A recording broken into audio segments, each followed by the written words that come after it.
Welcome to this week's edition of Stony Brook Newsbreak. I'm Joshua Lee. And I'm Kevin Yu. The death toll from the war in Gaza continues to rise. Officials report that over 10,000 Palestinians have been killed and at least 1,400 Israelis.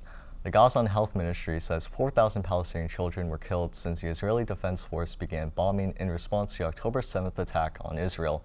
Israeli officials say that the IDF has entered a highly populated center of Gaza City as part of the military's ground assault. Also this week, at the meeting of the world's 7 most advanced economies, several foreign ministers called for humanitarian pauses to allow for more aid to enter Gaza. The U.S. State Department spokesman Vidal Patel says 526 trucks have entered the Gaza Strip since October 7th. Aid organizations say at least 100 such trucks are needed daily.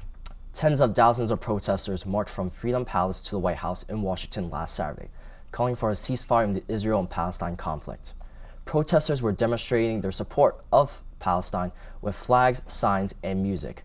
At the rally, speeches and chants were calling for the U.S. to end funding for Israel in the war and accused President Biden of funding a genocide. President Biden has called for a humanitarian pause in the conflict. Activists are threatening to hold off their vote for Biden the upcoming 2024 presidential election if he continues to send military aid to Israel. Stony Brook University students are on edge as campus incidents have driven tension between Arab and Muslim students and the administration. On Thursday, USG Senator Sarah El-Baroudi posted a video of her car painted with the quotations "terrorist" and "go to hell." El-Baroudi says she later found out that it was a tasteless joke made by someone she knew. SBU President Maury McGinnis called it an erroneous report of a biased incident in an email sent out that night, to which El-Baroudi accused McGinnis of victim blaming. Police presence on campus has increased for students' protection, but some say they feel they're being surveilled.